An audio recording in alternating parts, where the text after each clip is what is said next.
Members of Congress, I have the high privilege and the distinct honor of presenting to you the President of the United States.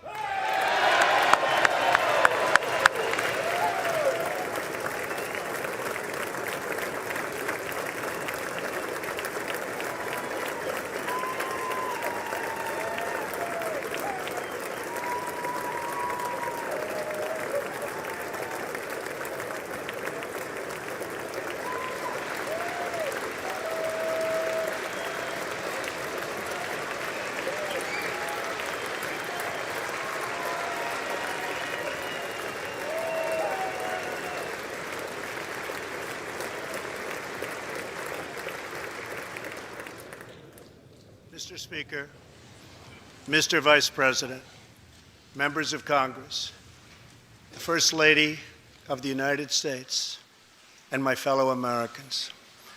Less than 1 year has passed since I first stood at this podium in this majestic chamber to speak on behalf of the American people and to address their concerns, their hopes, and their dreams.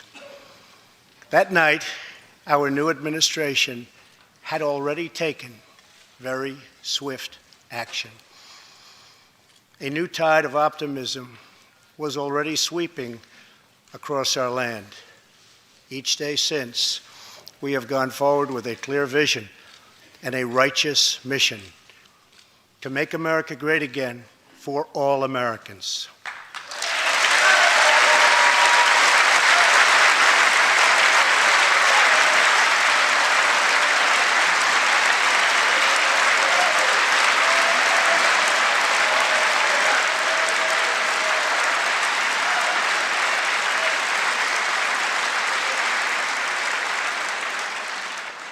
Over the last year, we have made incredible progress and achieved extraordinary success. We have faced challenges we expected and others we could never have imagined. We have shared in the heights of victory and the pains of hardship. We have endured floods and fires and storms.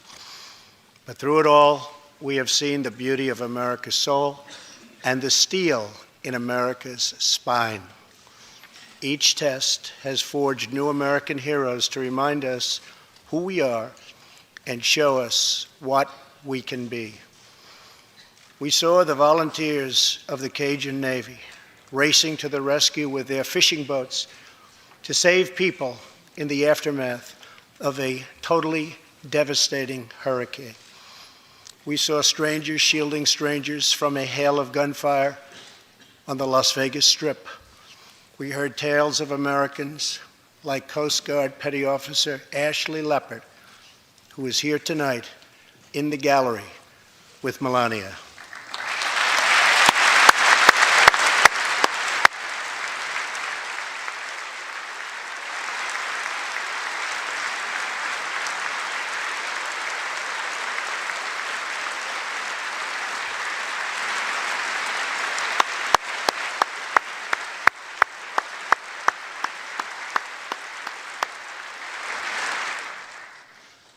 Ashley was aboard one of the first helicopters on the scene in Houston during the Hurricane Harvey. Through 18 hours of wind and rain, Ashley braved live power lines and deep water to help save more than 40 lives. Ashley, we all thank you. Thank you very much.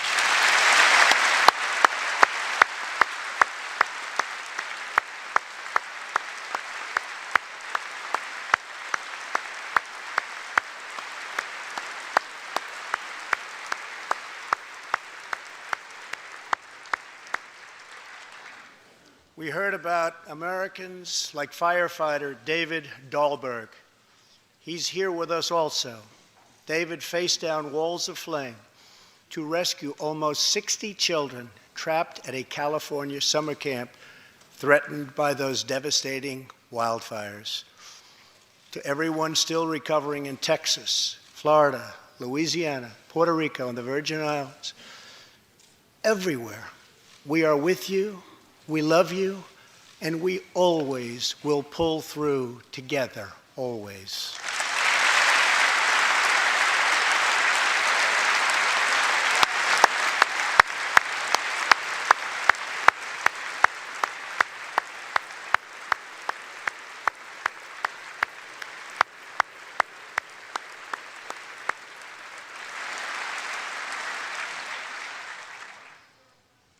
Thank you to David and the brave people of California. Thank you very much, David. Great job. Some trials over the past year touched this chamber very personally. With us tonight is one of the toughest people ever to serve in this House, a guy who took a bullet, almost died, and was back to work 3.5 months later, the legend from Louisiana, Congressman Steve Scalise.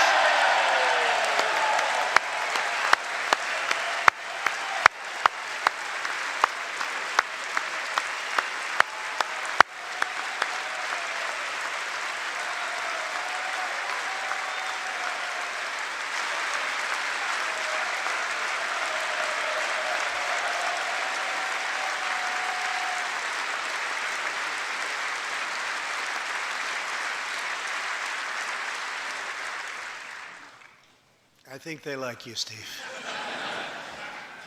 We're incredibly grateful for the heroic efforts of the Capitol Police officers, the Alexandria Police, and the doctors, nurses, and paramedics who saved his life and the lives of many others, some in this room. In the aftermath, yes.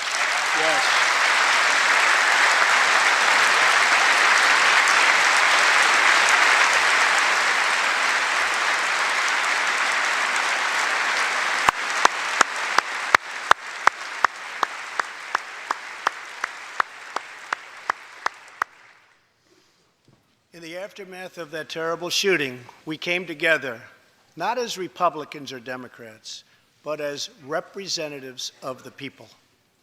But it is not enough to come together only in times of tragedy. Tonight, I call upon all of us to set aside our differences, to seek out common ground, and to summon the unity we need to deliver for the people.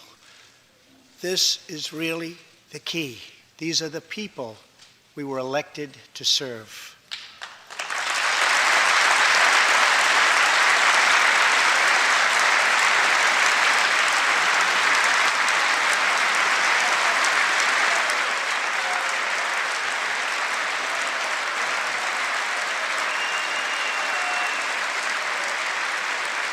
Thank you.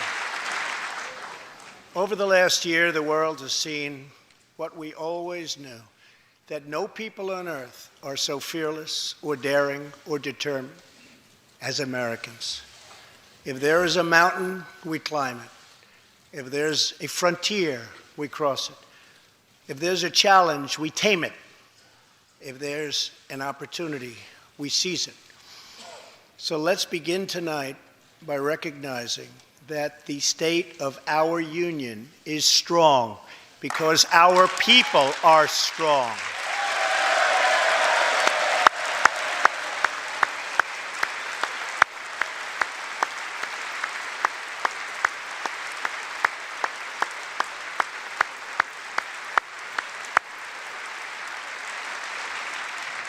And together we are building a safe, strong, and proud America. Since the election, we have created 2.4 million new jobs,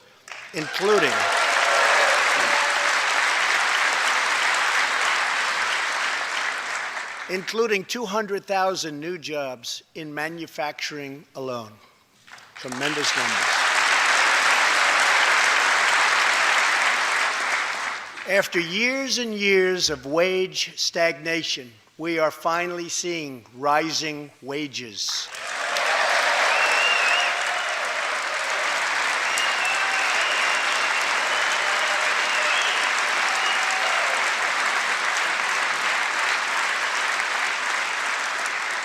Unemployment claims have hit a 45-year low.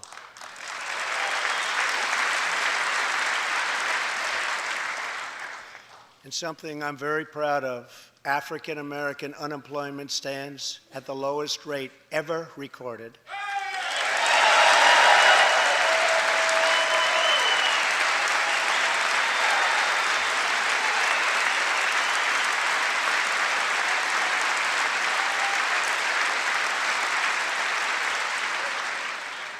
and Hispanic American unemployment has also reached the lowest levels in history.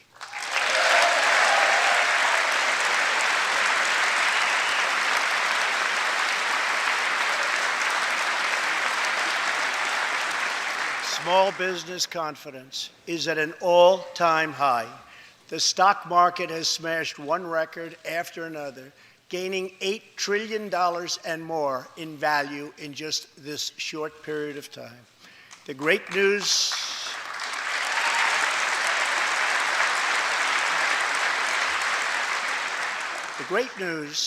for Americans, 401k, retirement pension, and college savings accounts have gone through the roof. And just as I promised the American people from this podium 11 months ago, we enacted the biggest tax cuts and reforms in American history.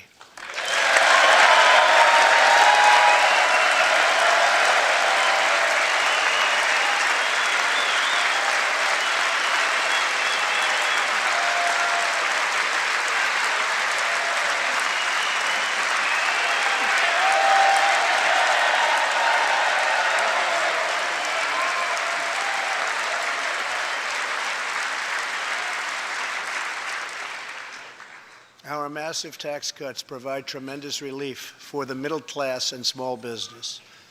To lower tax rates for hardworking Americans, we nearly doubled the standard deduction for everyone.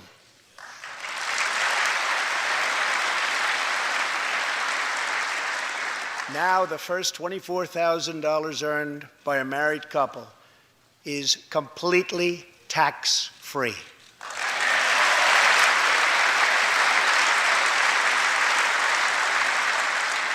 We also doubled the child tax credit.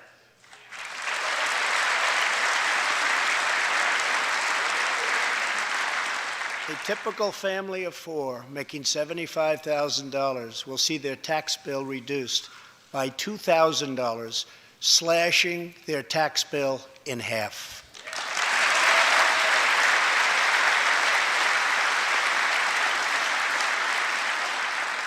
In April, this will be the last time you will ever file under the old and very broken system, and millions of Americans will have more take-home pay starting next month, a lot more.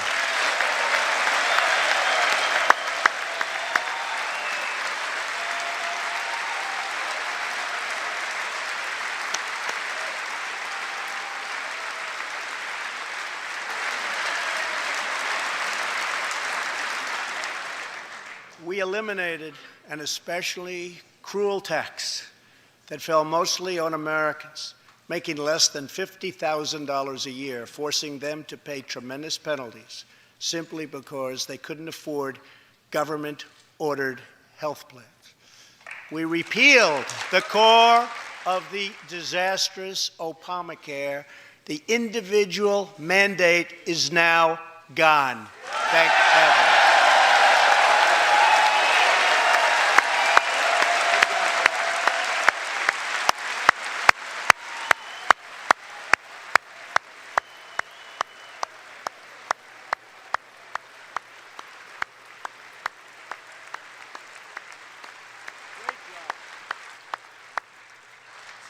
We slashed the business tax rate from 35% all the way down to 21%, so American companies can compete and win against anyone else anywhere in the world.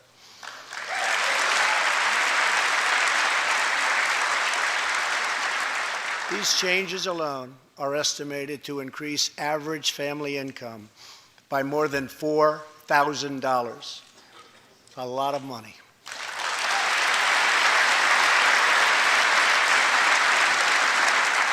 Small businesses have also received a massive tax cut and can now deduct 20% of their business income.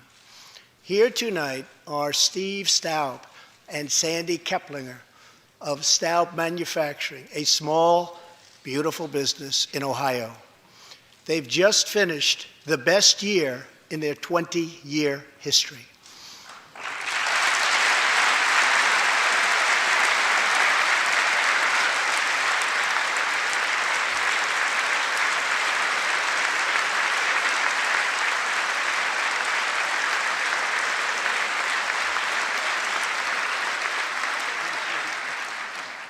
Because of tax reform, they are handing out raises, hiring an additional 14 people, and expanding into the building next door.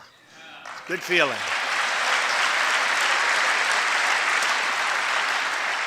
One of Staub's employees, Corey Adams, is also with us tonight. Corey is an all-American worker. He supported himself through high school, lost his job during the 2008 recession, and was later hired by Staub, where he trained to become a welder. Like many hardworking Americans, Corey plans to invest his tax cut raise into his new home and his 2 daughters' education. Corey, please stand.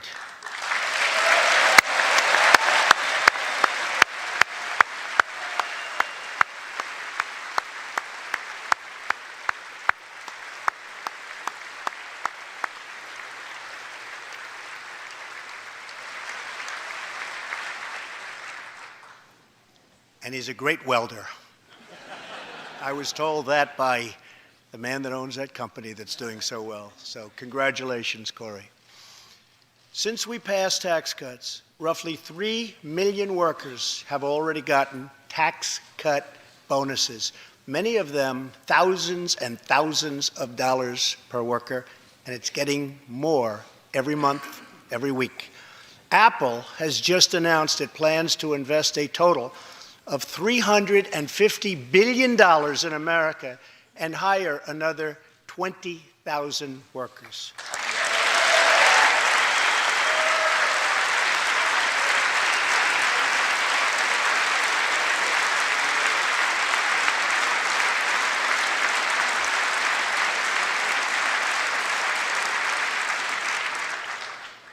And just a little while ago, ExxonMobil announced a $50 billion investment in the United States, just a little while ago.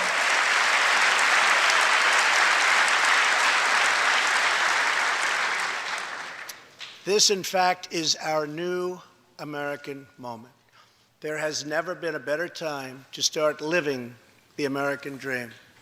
So to every citizen watching at home tonight, no matter where you've been or where you've come from, this is your time. If you work hard, if you believe in yourself, if you believe in America, then you can dream anything. You can be anything. And together, we can achieve absolutely anything.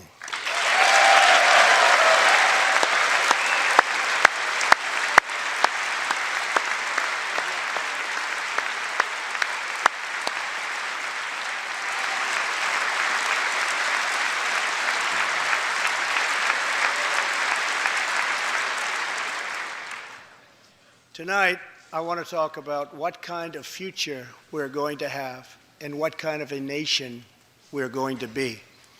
All of us together as one team, one people, and one American family can do anything. We all share the same home, the same heart, the same destiny, and the same great American flag.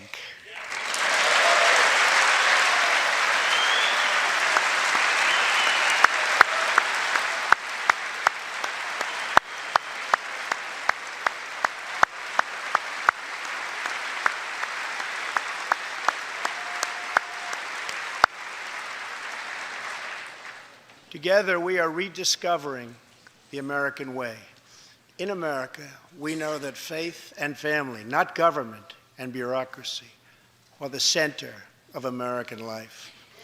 The motto is, "In God we trust."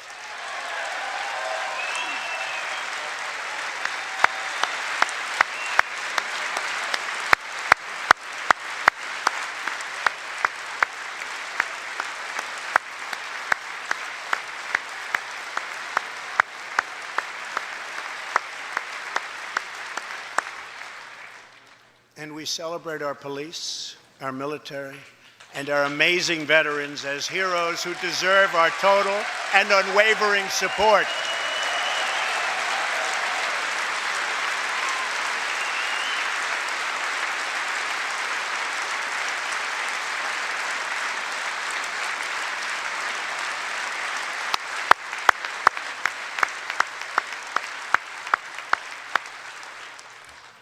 Here tonight is Preston Sharp, a 12-year-old boy from Redding, California, who noticed that veterans' graves were not marked with flags on Veterans Day.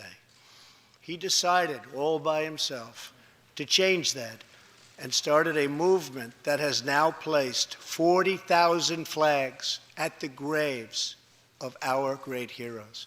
Preston, a job well done.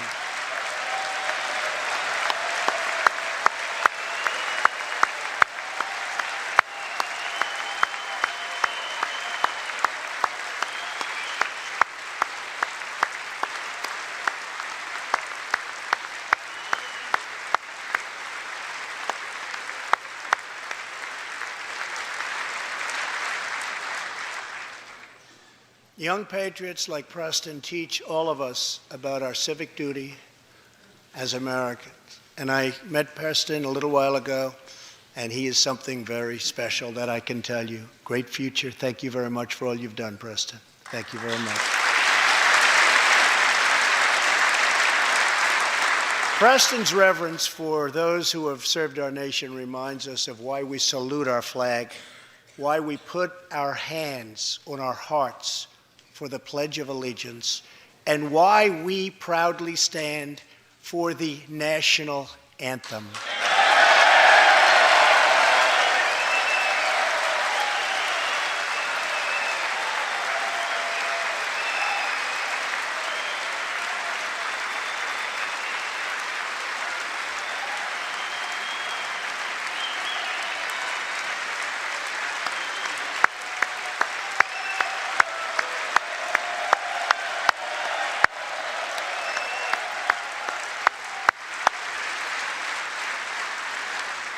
Americans love their country, and they deserve a government that shows them the same love and loyalty in return.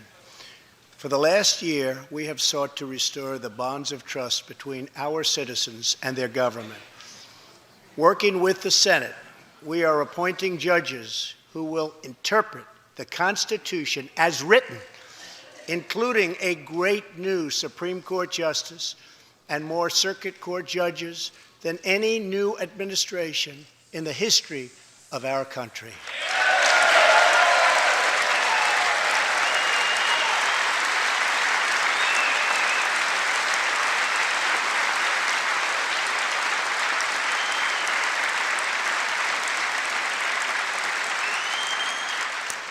We are totally defending our Second Amendment and have taken historic actions to protect religious liberty.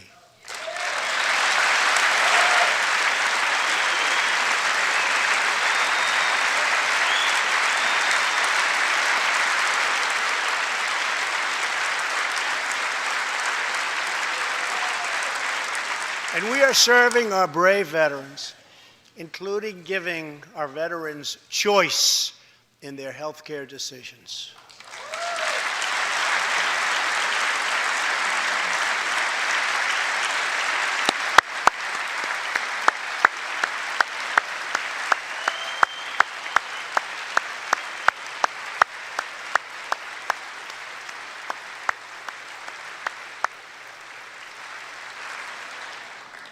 Last year, Congress also passed, and I signed, the landmark VA Accountability Act.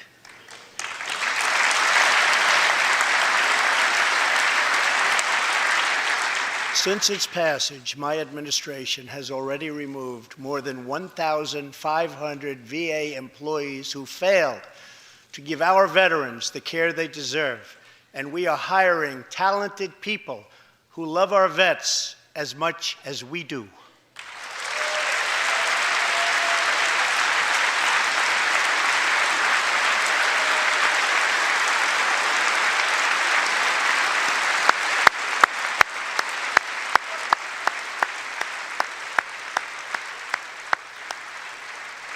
And I will not stop until our veterans are properly taken care of, which has been my promise to them from the very beginning of this great journey.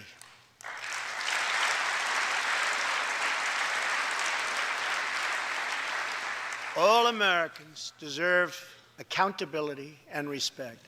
And that's what we are giving to our wonderful heroes, our veterans. Thank you.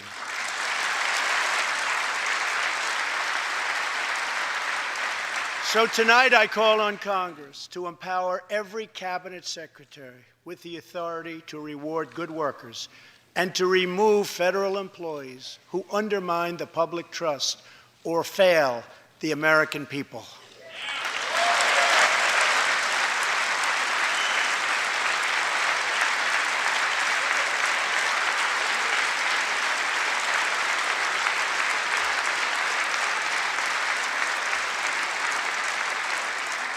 In our drive to make Washington accountable, we have eliminated more regulations in our first year than any administration in the history of our country.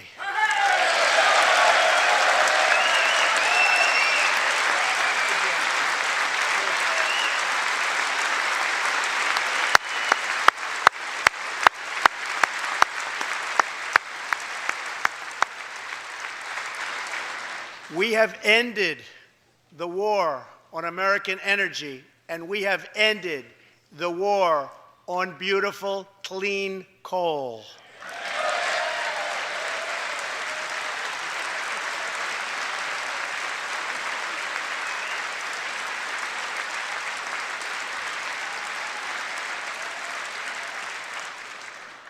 We are now very proudly an exporter of energy to the world.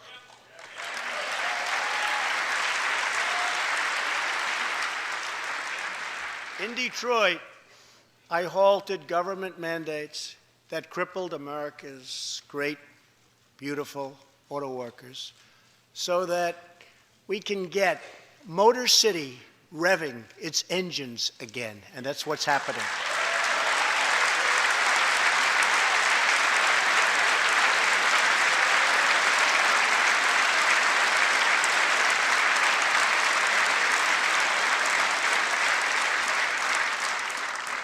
Many car companies are now building and expanding plants in the United States, something we haven't seen for decades.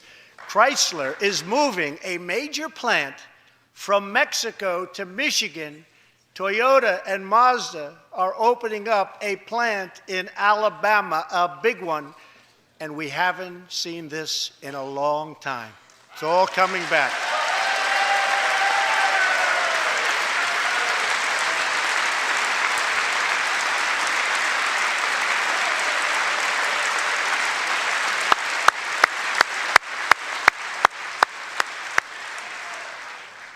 Very soon, auto plants and other plants will be opening up all over our country.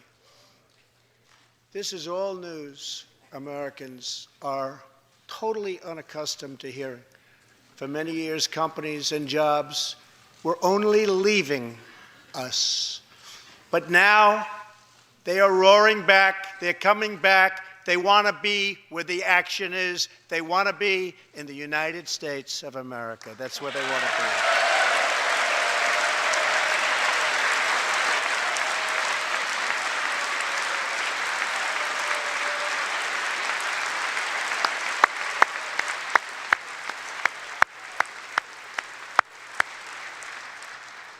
be. Exciting progress is happening every single day.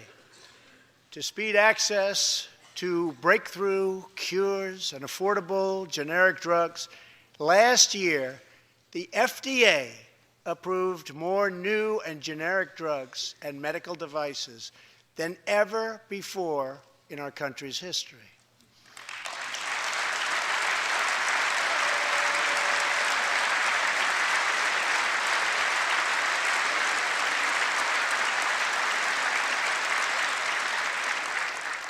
We also believe that patients with terminal conditions, terminal illness, should have access to experimental treatment immediately that could potentially save their lives.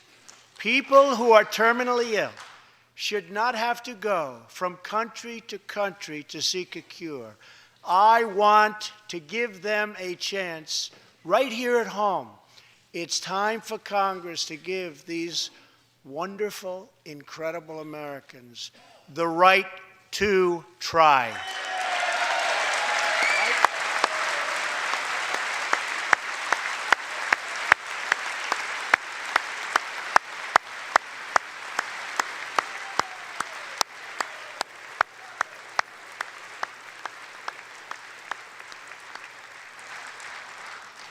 One of my greatest priorities is to reduce the price of prescription drugs.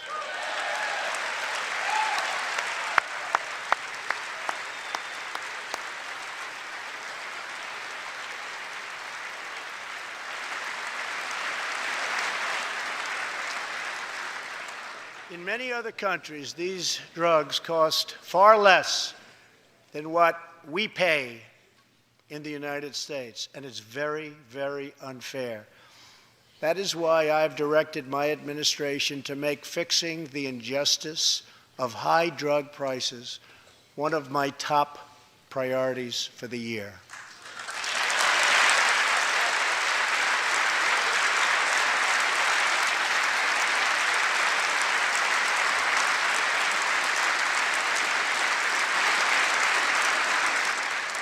And prices will come down substantially. Watch.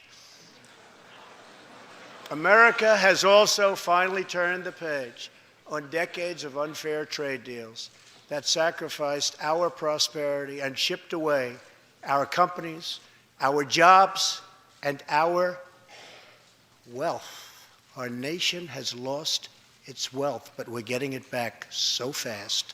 The era of economic surrender is totally over. From now on, we expect trading relationships to be fair and, very importantly, reciprocal.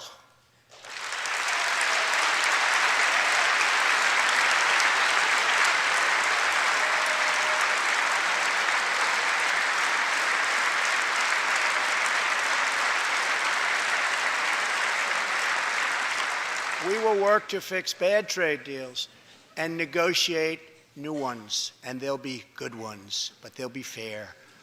And we will protect American workers and American intellectual property through strong enforcement of our trade rules.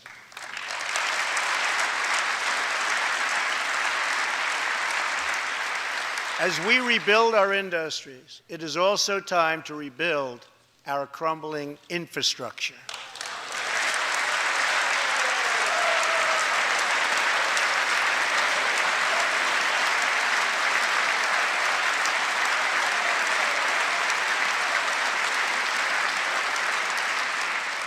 America is a nation of builders. We built the Empire State Building in just 1 year. Isn't it a disgrace that it can now take 10 years just to get a minor permit approved for the building of a simple road?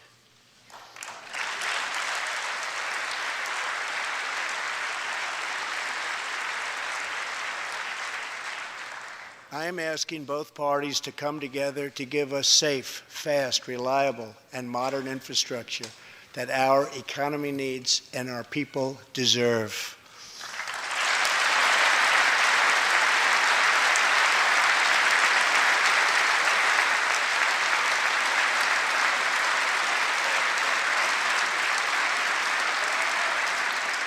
Tonight, I'm calling on Congress to produce a bill that generates at least $1.5 trillion for the new infrastructure investment that our country so desperately needs. Every federal dollar should be leveraged by partnering with state and local governments and, where appropriate, tapping into private sector investment to permanently fix the infrastructure deficit, and we can do it.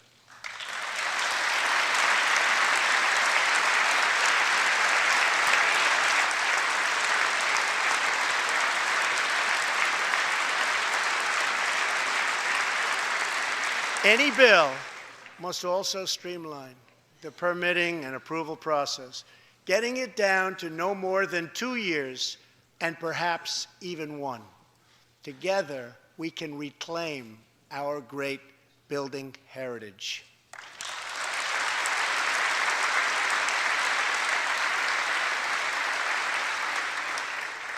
We will build gleaming new roads, bridges, highways, railways, and waterways all across our land. And we will do it with American heart, and American hands, and American grit.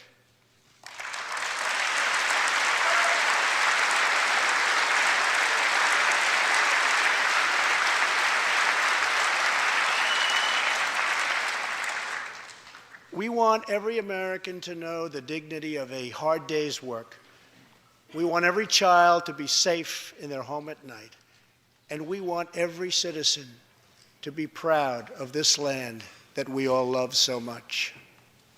We can lift our citizens from welfare to work, from dependence to independence, and from poverty to prosperity.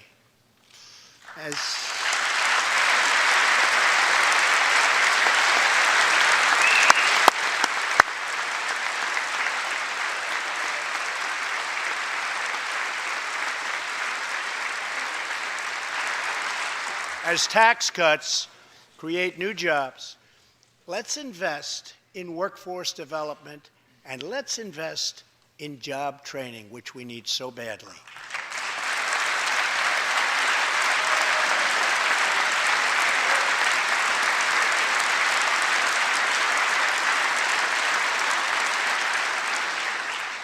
Let's open great vocational schools so our future workers can learn a craft and realize their full potential.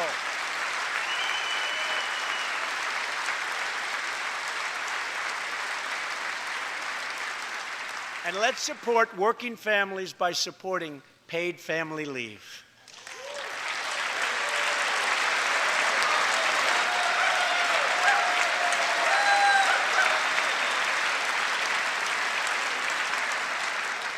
As America regains its strength, opportunity must be extended to all citizens. That is why this year we will embark on reforming our prisons to help former inmates who have served their time get a second chance at life.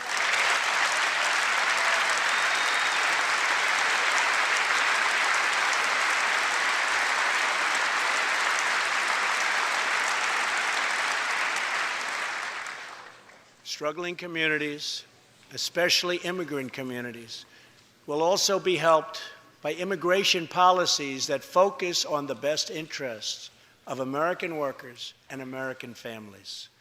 For decades, open borders have allowed drugs and gangs to pour into our most vulnerable communities. They've allowed millions of low-wage workers to compete for jobs and wages against the poorest Americans. Most tragically, they have caused the loss of many innocent lives.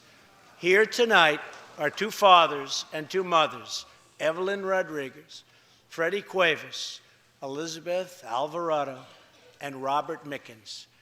Their two teenage daughters, Kayla Cuevas and Nisa Mickens, were close friends on Long Island. But in September 2016, on the eve of Nisa's 16th birthday, such a happy time it should have been, neither of them came home. These two precious girls were brutally murdered while walking together in their hometown. 6 members of the savage MS-13 gang have been charged with Kayla and Nisa's murders. Many of these gang members took advantage of glaring loopholes in our laws to enter the country as illegal, unaccompanied, alien minors and wound up in Kayla and Nisa's high school. Evelyn, Elizabeth, Freddie, and Robert, tonight everyone in this chamber is praying for you. Everyone in America is grieving for you.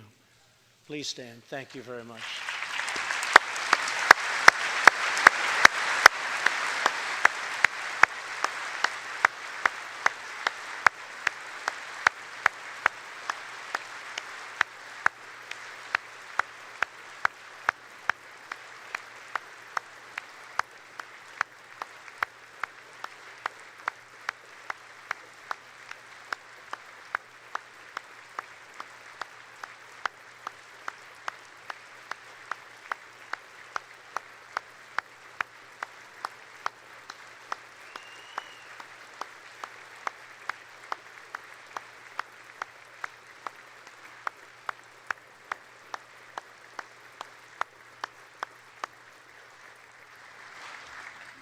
I want you to know that 320 million hearts are right now breaking for you. We love you. Thank you.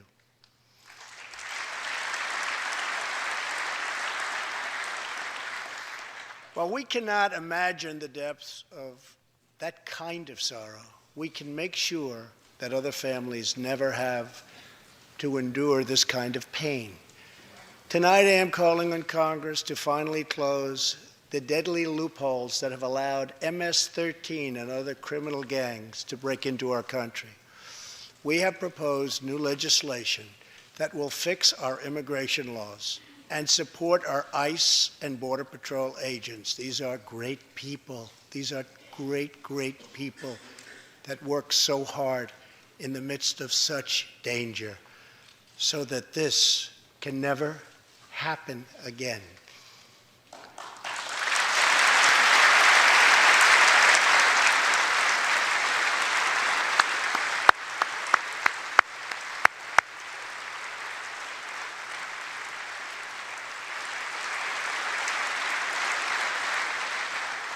The United States is a compassionate nation. We are proud that we do more than any other country anywhere in the world to help the needy, the struggling, and the underprivileged all over the world. But as President of the United States, my highest loyalty, my greatest compassion, my constant concern is for America's children, America's struggling workers, and America's forgotten communities. I want our youth to grow up, to achieve great things.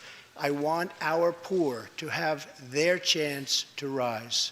So tonight I am extending an open hand to work with members of both parties, Democrats and Republicans, to protect our citizens of every background, color, religion, and creed.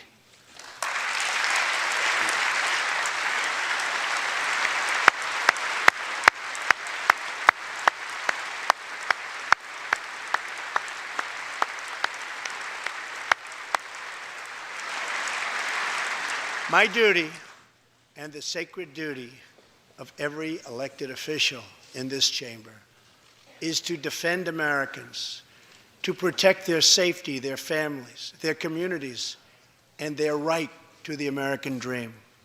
Because Americans are dreamers too.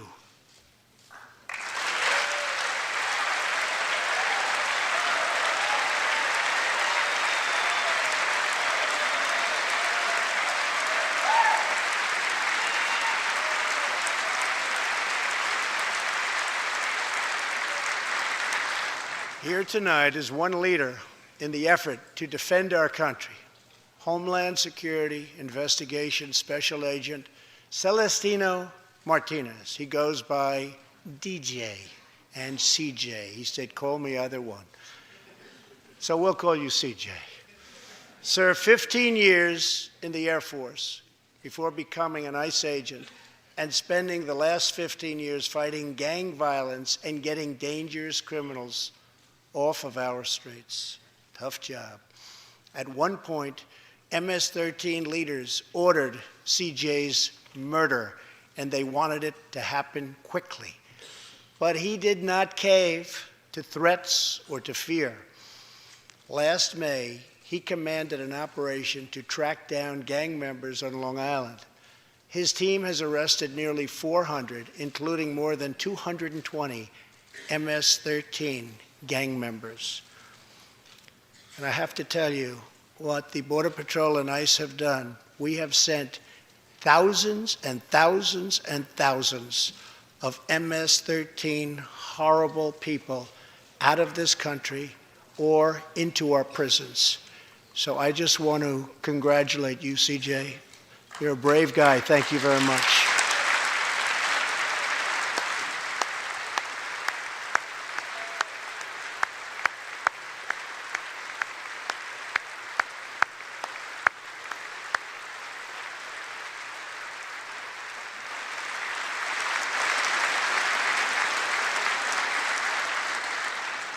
And I asked CJ, what's the secret? He said, we're just tougher than they are. And I like that answer.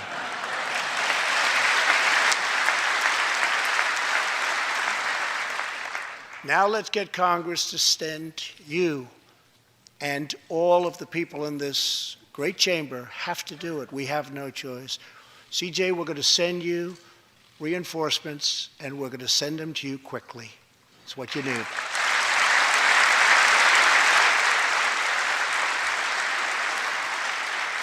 Over the next few weeks, the House and Senate will be voting on an immigration reform package. In recent months, my administration has met extensively with both Democrats and Republicans to craft a bipartisan approach to immigration reform. Based on these discussions, we presented Congress with a detailed proposal that should be supported by both parties as a fair compromise, one where nobody gets everything they want, but where our country gets the critical reforms it needs and must have.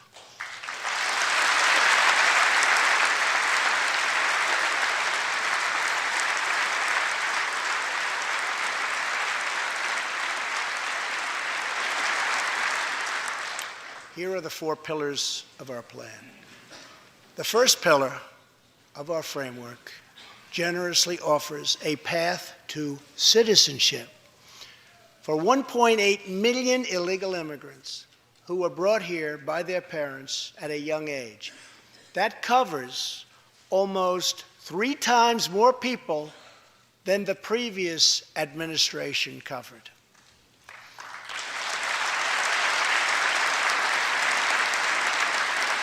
Under our plan, those who meet education and work requirements and show good moral character will be able to become full citizens of the United States over a 12-year period.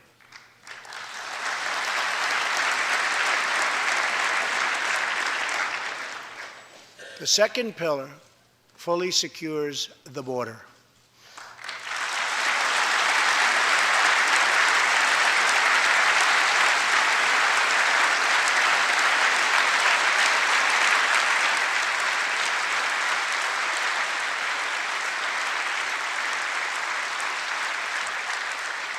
That means building a great wall on the southern border, and it means hiring more heroes like CJ to keep our communities safe.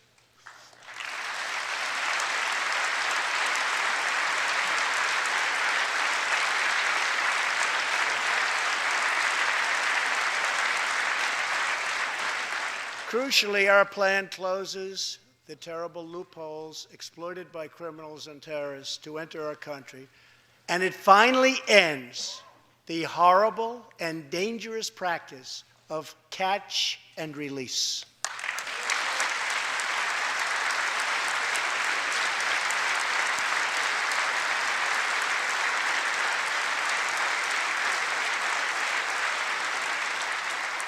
The third pillar ends the visa lottery, a program that randomly hands out green cards without any regard for skill, merit, or the safety of American people.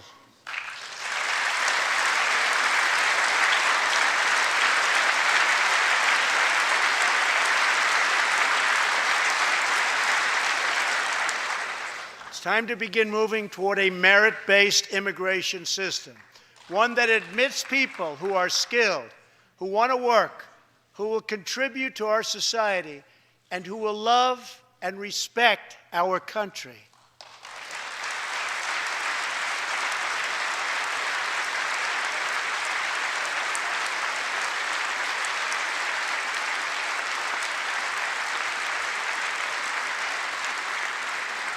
The fourth and final pillar protects the nuclear family by ending chain migration.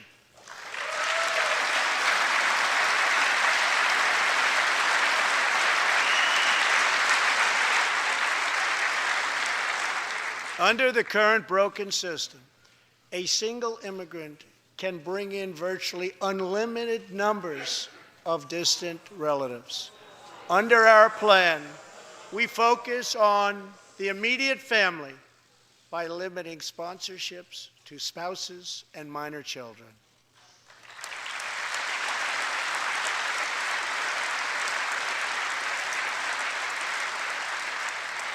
This vital reform is necessary not just for our economy, but for our security and for the future of America.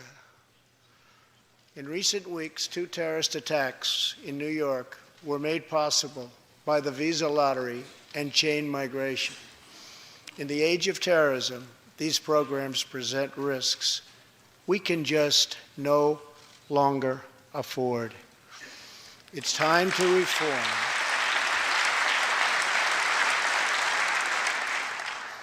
These outdated immigration rules and finally bring our immigration system into the 21st century.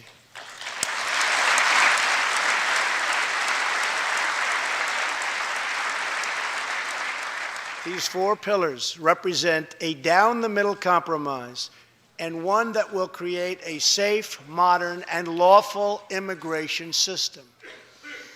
For over 30 years, Washington has tried and failed to solve this problem. This Congress can be the one that finally makes it happen. Most importantly, these 4 pillars will produce legislation that fulfills my ironclad pledge to sign a bill that puts America first.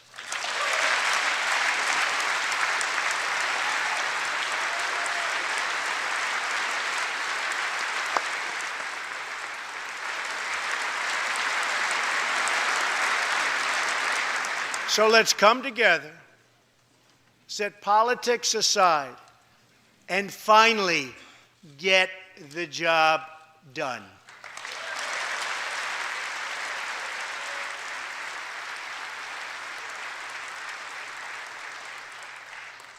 These reforms will also support our response to the terrible crisis of opioid and drug addiction. Never before has it been like it is now. It is terrible.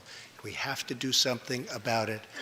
In 2016, we lost 64,000 Americans to drug overdoses, 174 deaths per day, 7 per hour. We must get much tougher on drug dealers and pushers if we are going to succeed in stopping this scourge.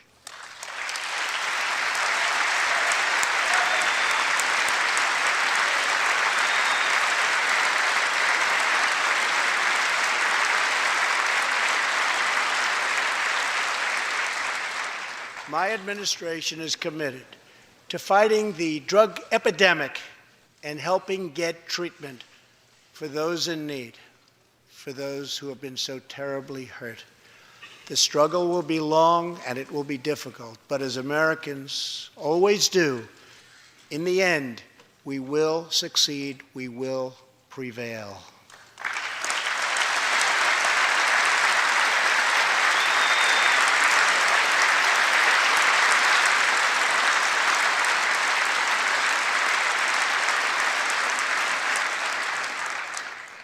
As we have seen tonight, the most difficult challenges bring out the best in America. We see a vivid expression of this truth in the story of the Holetz family of New Mexico. Ryan Holetz is 27 years old, an officer with the Albuquerque Police Department. He's here tonight with his wife, Rebecca.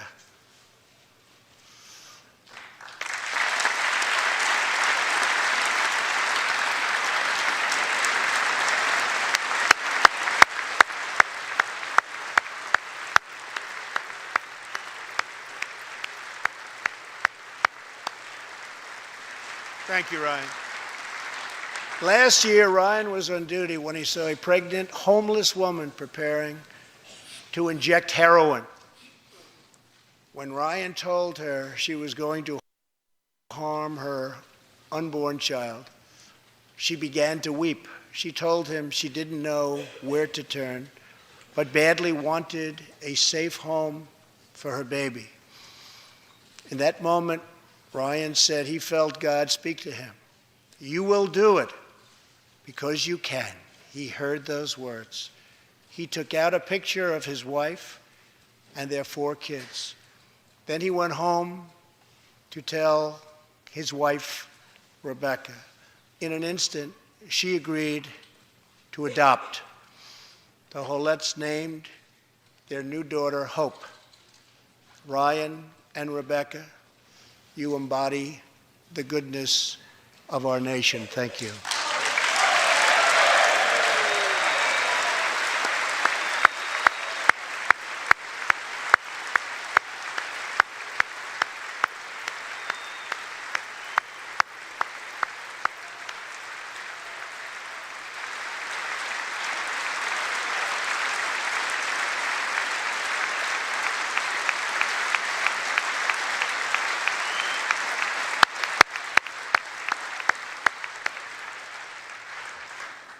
Thank you, Ryan and Rebecca. As we rebuild America's strength and confidence at home, we are also restoring our strength and standing abroad. Around the world, we face rogue regimes, terrorist groups, and rivals like China and Russia that challenge our interests, our economy, and our values. In confronting these horrible dangers, we know that weakness is the surest path to conflict, and unmatched power is the surest means to our true and great defense. For this reason, I am asking Congress to end the dangerous defense sequester and fully fund our great military.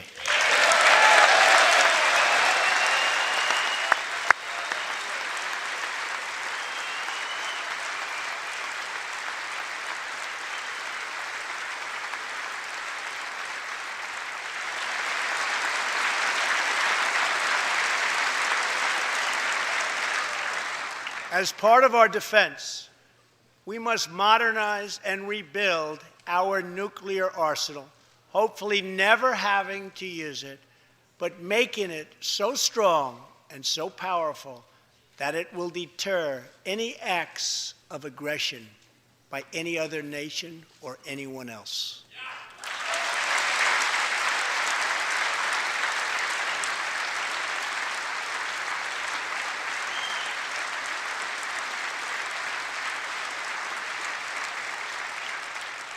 Perhaps someday in the future there will be a magical moment when the countries of the world will get together to eliminate their nuclear weapons.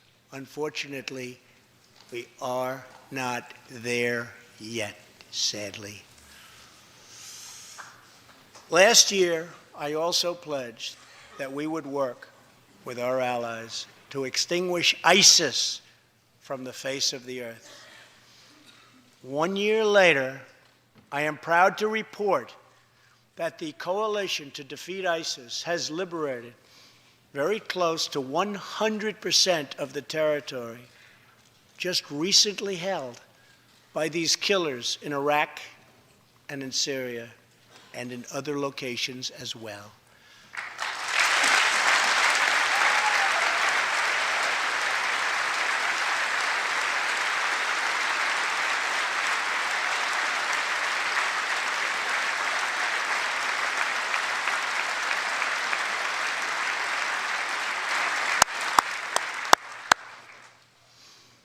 But there is much more work to be done.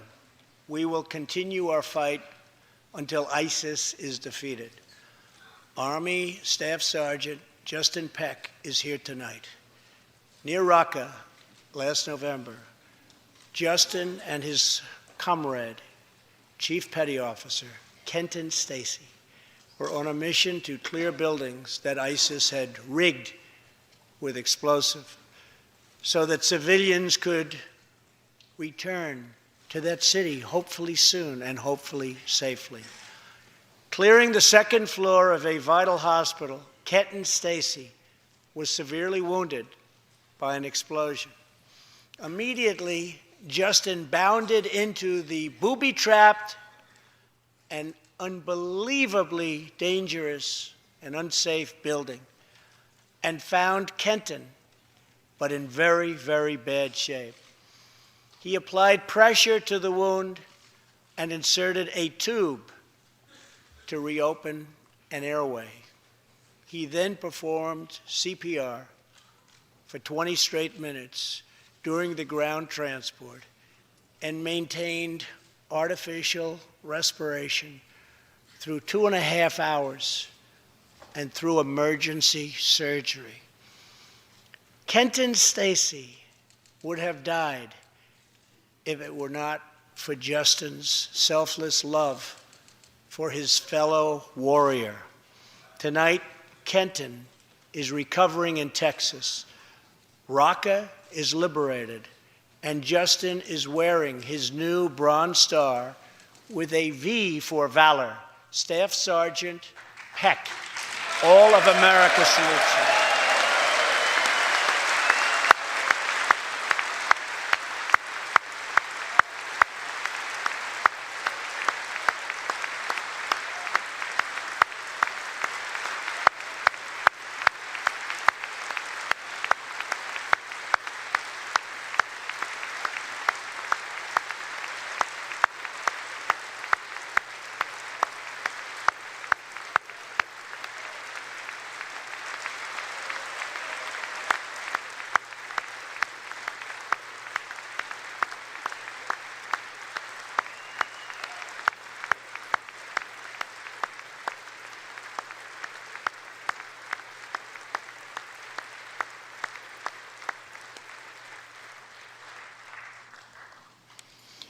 Terrorists who do things like place bombs in civilian hospitals are evil. When possible, we have no choice but to annihilate them. When necessary, we must be able to detain and question them. But we must be clear, terrorists are not merely criminals. They are unlawful enemy combatants.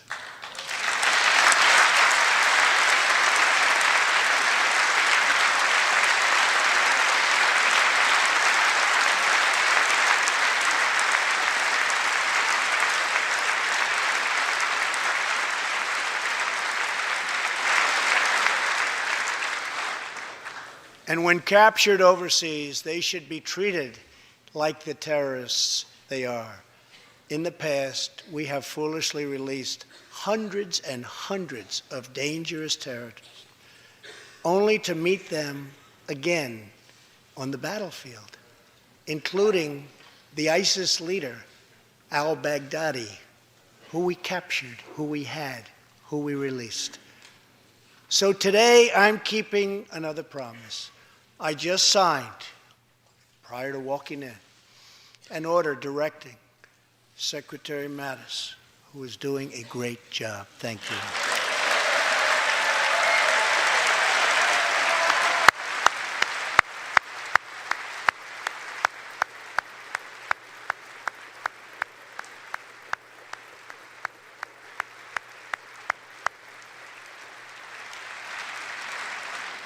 To re-examine our military detention policy and to keep open the detention facilities in Guantanamo Bay.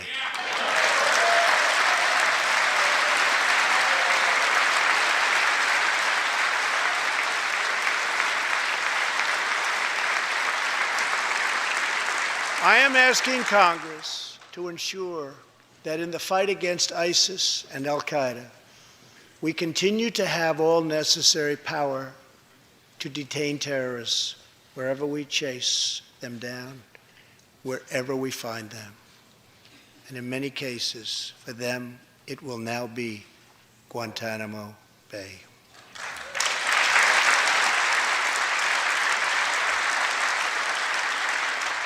At the same time, as of a few months ago, our warriors in Afghanistan have new rules of engagement.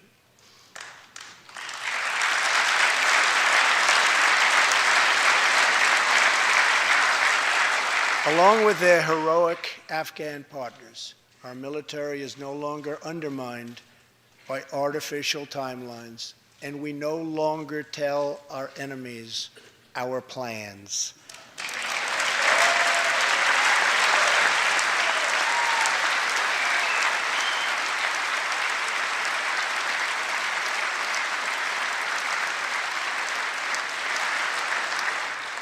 Last month, I also took an action endorsed unanimously by the U.S. Senate just months before. I recognized Jerusalem as the capital of Israel.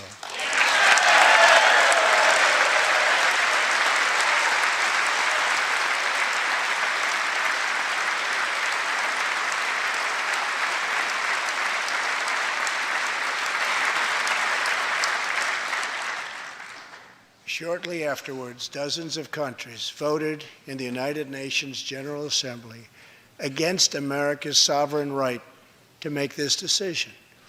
In 2016, American taxpayers generously sent those same countries more than $20 billion in aid. That is why tonight I am asking Congress to pass legislation to help ensure American foreign assistance dollars always serve American interests and only go to friends of America, not enemies of America.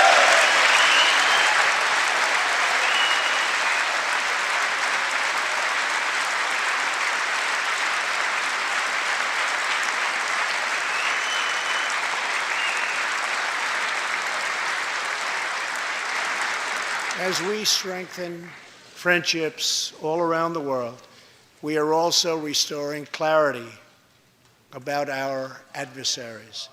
When the people of Iran rose up against the crimes of their corrupt dictatorship, I did not stay silent. America stands with the people of Iran in their courageous struggle for freedom.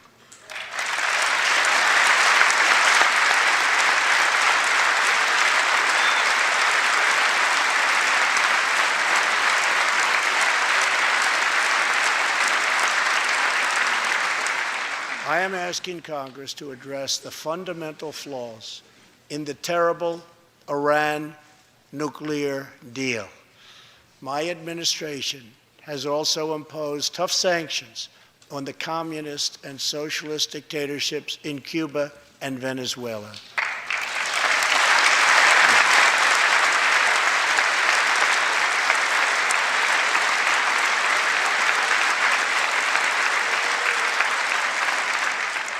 But no regime has oppressed its own citizens more totally or brutally than the cruel dictatorship in North Korea.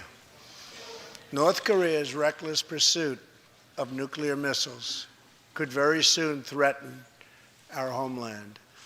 We are waging a campaign of maximum pressure to prevent that from ever happening. Past experience has taught us that complacency and concessions only invite aggression and provocation. I will not repeat the mistakes of past administrations that got us into this very dangerous position. We need only look at the depraved character of the North Korean regime to understand the nature of the nuclear threat it could pose to America and to our allies. Otto Warmbier was a hard-working student at the University of Virginia, and a great student he was. On his way to study abroad in Asia, Otto joined a tour to North Korea. At its conclusion, this wonderful young man was arrested and charged with crimes against the state.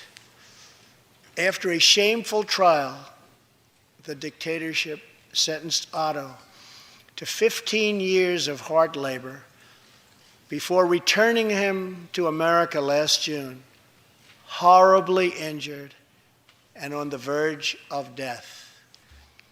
He passed away just days after his return.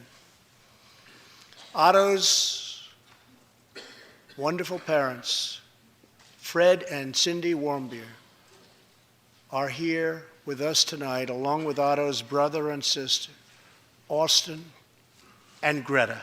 Please.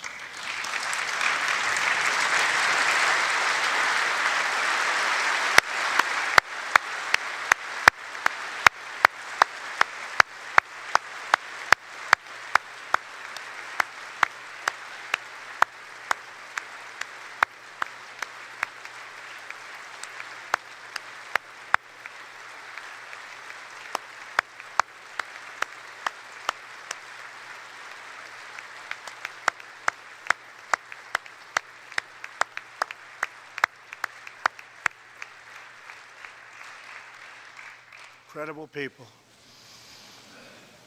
You are powerful witnesses to a menace that threatens our world, and your strength truly inspires us all. Thank you very much. Thank you.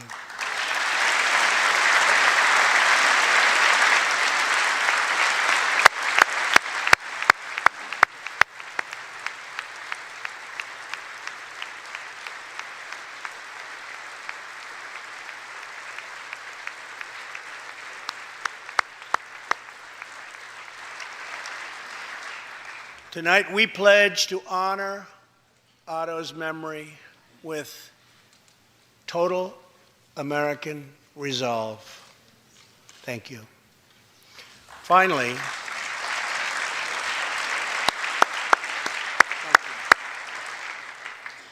we are joined by one more witness to the ominous nature of this regime. His name is Mr. Ji Sung-ho. In 1996, Sung-ho was a starving boy in North Korea.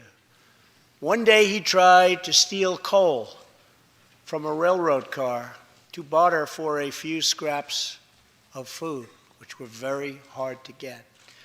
In the process, he passed out on the train tracks, exhausted from hunger. He woke up as a train ran over his limbs. He then endured multiple amputations without anything to dull the pain or the hurt.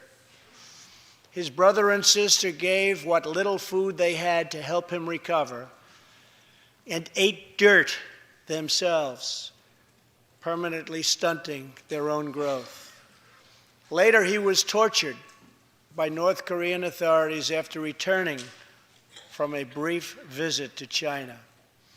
His tormentors wanted to know if he'd met any Christians. He had, and he resolved after that to be free. Sung-ho traveled thousands of miles on crutches all across China and Southeast Asia to freedom. Most of his family followed. His father was caught trying to escape and was tortured to death. Today, he lives in Seoul, where he rescues other defectors and broadcasts into North Korea what the regime fears most, the truth. Today, he has a new leg, but Sung-ho, I understand you still keep those old crutches as a reminder of how far you've come. Your great sacrifice is an inspiration to us all. Please, thank you.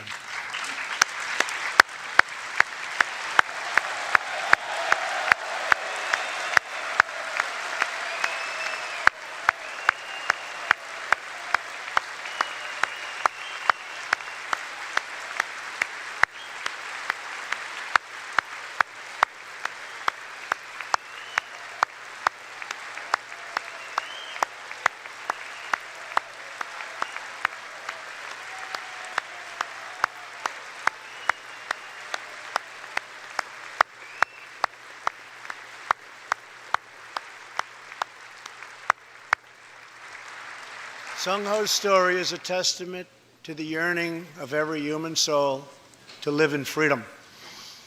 It was that same yearning for freedom that nearly 250 years ago gave birth to a special place called America. It was a small cluster of colonies caught between a great ocean and a vast wilderness. It was home to an incredible people with a revolutionary idea that they could rule themselves, that they could chart their own destiny, and that together they could light up the entire world. That is what our country has always been about. That is what Americans have always stood for, always strived for, and always done. Atop the dome of this Capitol stands the Statue of Freedom. She stands tall and dignified among the monuments to our ancestors who fought and lived and died to protect her.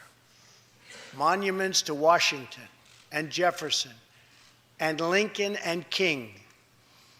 Memorials to the heroes of Yorktown and Saratoga. To young Americans who shed their blood on the shores of Normandy and the fields beyond, and others who went down in the waters of the Pacific and the skies all over Asia. And freedom stands tall over one more monument, this one, this Capitol, this living monument. This is the monument to the American people.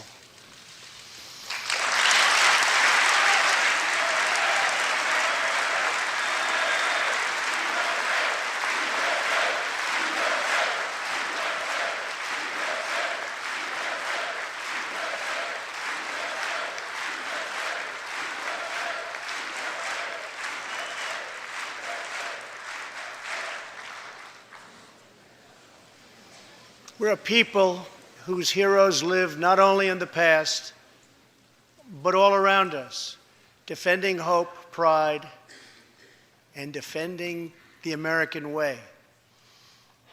They work in every trade. They sacrifice to raise a family. They care for our children at home. They defend our flag abroad. And they are strong moms and brave kids. They are firefighters and police officers and border agents, medics and Marines. But above all else, they are Americans. And this capital, this city, this nation belongs entirely to them.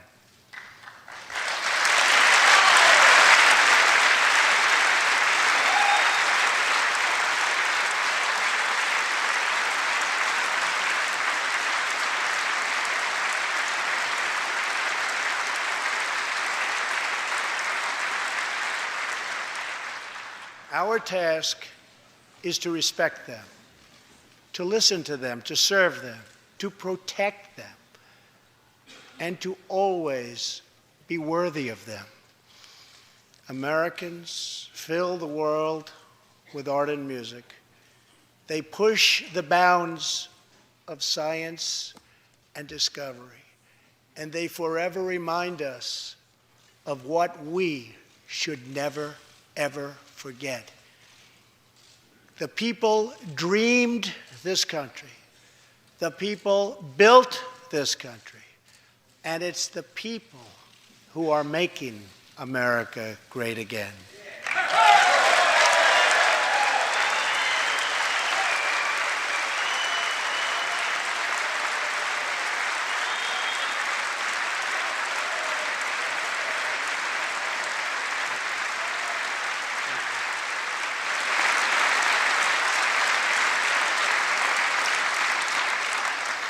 As long as we are proud of who we are and what we are fighting for, there is nothing we cannot achieve.